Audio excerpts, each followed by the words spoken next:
Hello everybody, in this video I want to talk about whether you should buy Dungeons & Dragons Dark Alliance. Now I've been playing this game for quite a few hours, so I want to share with you my opinion.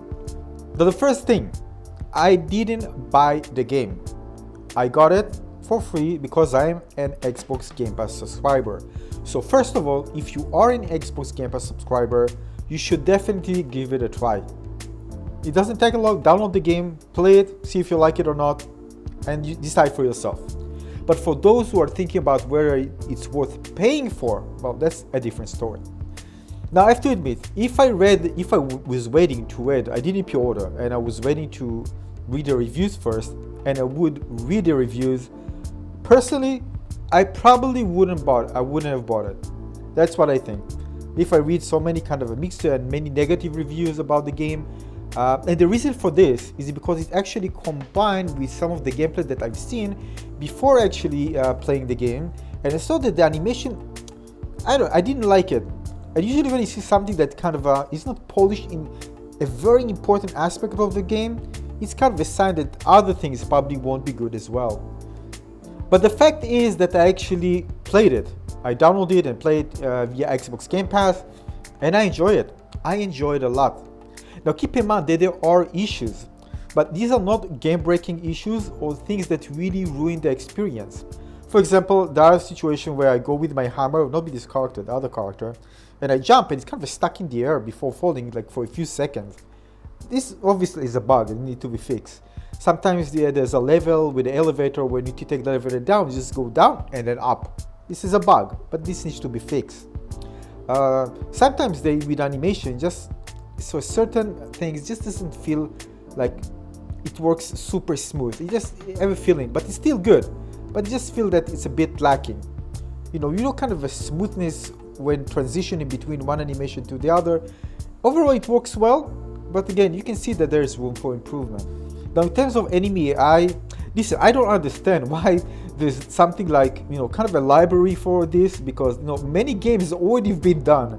So why there's not like maybe open source, something you can build upon to use an AI library for AI for characters? I just don't understand this. Something that continue to be advanced and uses current technologies. This is beyond it's like every game people creating things from scratch. At least that's how it feels like in this game. Is it too bad? No. Needs to be changed and improved? Yes. But still, there are situations where the game is challenging. I won't gonna lie. When I play with a group, there are situations where you need to pay attention to, especially with big enemies and boss fights. But the thing is that even with this, and I remember this happened to be the same in Destiny, where people say so many terrible things. I was thinking to myself, should I buy it or not? And it's actually when I bought the PlayStation 4, I decided to buy it. And I had a blast playing this game. Even until now, many people hate the game. I just love it. And of course, there are many big fans of this game as well. But same here in this game. I just enjoy it. Overall, the gameplay feels lots of fun. Even, for example, I don't like when I fall down and I need to stay several seconds before getting up. I understand that they want to encourage you to parry and block. But then you can actually just do extra damage. This kind of ruins the continuity of the combat. And this is something that I don't know. If I was the director of the game, I probably wouldn't have done it. And if I would have implemented it, definitely not for such a long time. But the game itself looks absolutely amazing. The world, wow, I'm blown away. Just looks amazing.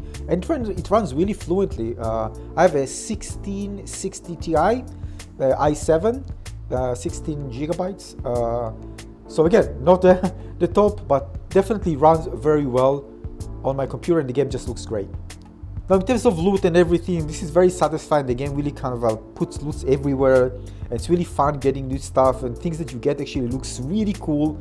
Some things, for example, that I wanted to have, like the ability to rotate the character, I don't have. I don't understand why they don't implement it. So easy, just move the mouse, rotate the 3D model, that's it. So you can actually see the cool things you're actually unlocking with the character screen. I just don't get it. Don't get it. Anyway, it's not a big deal, but it's annoying that it's not implemented.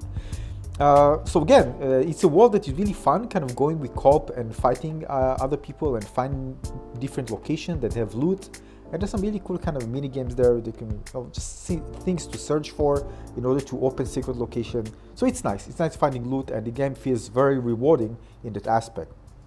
But the main question is that nobody can actually answer you unless a player plays for a very long time, is how the game will feel like when you play for, I don't know, like a week or two. How it will feel like playing for longer. How satisfying is this game when it comes to loot and replayability. And this is something that, of course, I need to continue. But until now, I played several hours and the game is fun. The game is fun. This is the world that I actually want to be in. The color palette is absolutely beautiful. The level, the details, this is just beautiful. The elevation, designed so well. So basically, I do hope that the game will get some more bug fixes and issue fixes that the community reports.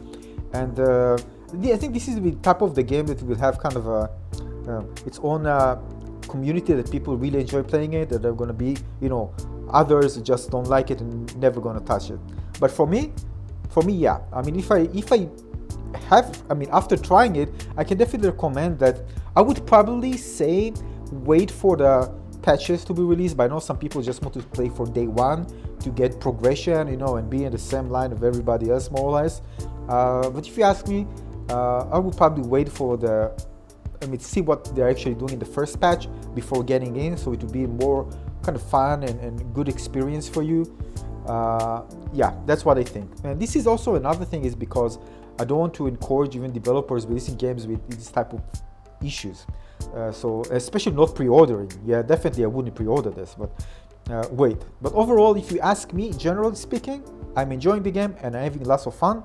But I still recommend people to kind of wait for the patches, or we can see how the developer approaches in fixing those issues. And as we know, just think about Cyberpunk 2077. I really want to get to this game, but it's just getting fixes all the time.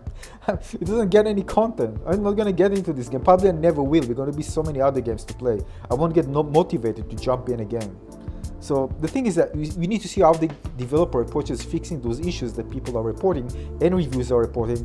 But you need to understand that overall, I'm having a blast playing this game with all of the things that are mentioned in reviews and other places. All right, so this is my opinion. All right, if you play, you can share your opinion in the comment section below and tell others what you think. But this is just my opinion. I hope you enjoyed this one. Consider subscribing to my channel and give this one a little like. I'll see you soon for the next video. Cheers. Bye bye.